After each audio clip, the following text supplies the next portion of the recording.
teacher has assigned a short paper about archetypes in one of our favorite novels.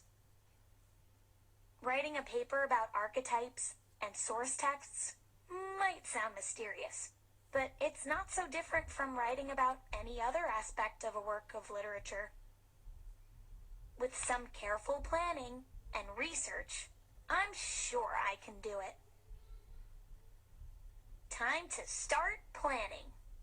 The first step is to brainstorm and identify the archetype that I am going to write about. An archetype is a character, situation, or symbol that represents something universal about being human. The hero is one archetype. My favorite book is Starflight.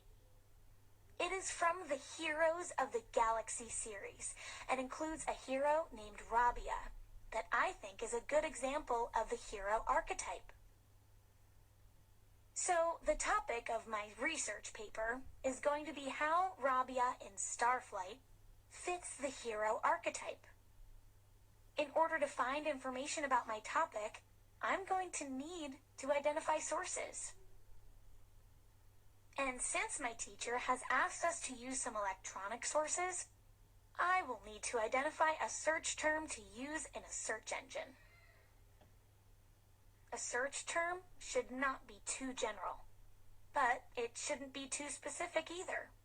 Finding the best search term is a trial and error process, but I think hero archetype is a winner. Once you've identified a great search term and gotten lots of results, you will need to evaluate them. The internet contains millions of reliable sources of solid facts and information, and millions of sources of wild rumors, untrustworthy opinions, and ignorant misstatements. When you do research, you need to be able to distinguish reliable sources from unreliable ones. Signs that a source may be reliable includes the following. 1. The authors are experts on the topic. 2. The authors cite their own sources so readers can check them. 3. The source is recent. 4. The source is created by an established institution, such as a government department or a university. 5. The source is well known and widely used. Now that I've found some good sources, I'll need to record the information I find in each source on a note card that tells where I found the information. Source number 1. Archetypal heroes often travel to distant lands and overcome obstacles to complete their quests. www.archetypes.university.edu. When I finished gathering information from my sources, I'll be able to start organizing and outlining my paper. With a little planning, including brainstorming, identifying more sources of information and text evidence, organizing ideas, and creating an outline, I'm good to go. And this gives me a great excuse to reread my favorite book, Starflight. Okay, so that video gave information about conducting research and also most notably conducting research about archetypes and source material, which is what you guys will be doing on Monday. You first need to choose search terms. You need to determine what your topic is and then determine terms that you'll use to search for the information that you want. You need to absolutely make sure that you review the results on the page. Don't just haphazardly choose an option and hope that it's relevant. Select the websites that are most relevant and most reliable, and then go to the selected site and evaluate the information. So here's an example. I'm sure that you guys have done this before in conducting research. In choosing the search terms, if I were conducting research on the 1957 World Series, what terms would I use to begin my search? So I thought of a few.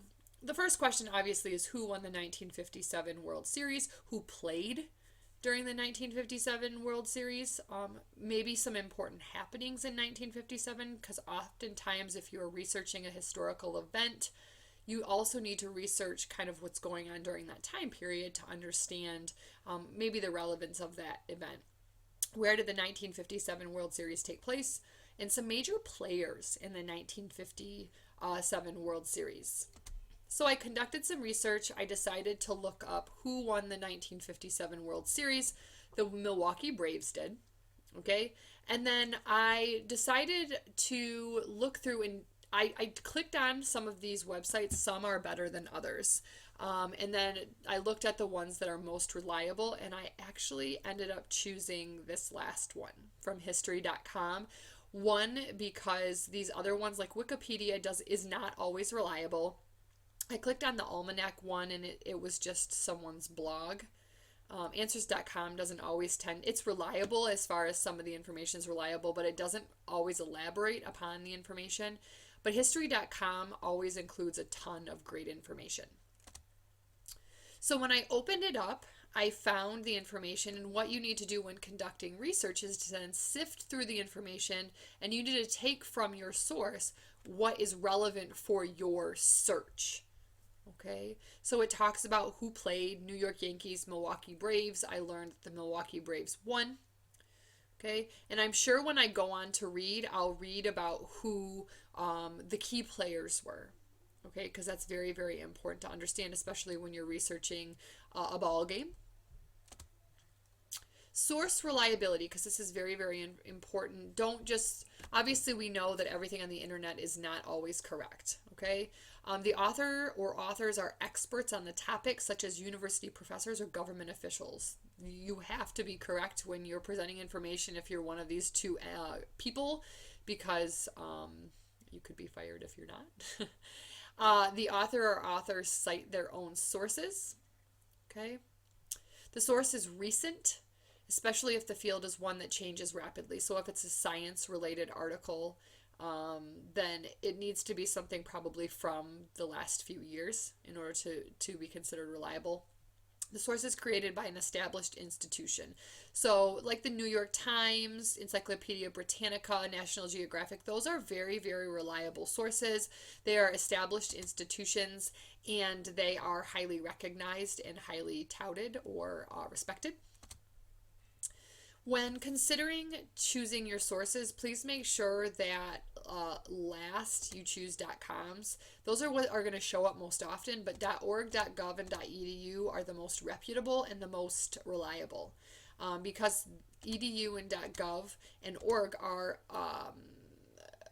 they're backed up by organizations, by the government, by an educational institution, so they have to be correct and they have to be checked and double checked, whereas .com doesn't always have to be that way, and a lot of times they're often .coms are often biased.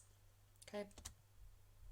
So today Monday, you guys are going to be conducting some research, so it's very important that you understand the concepts that I just went over. See you on Monday. If you have any questions, make sure that you ask them, because on Monday we're going to be diving into doing research within breakout rooms. Have a great weekend.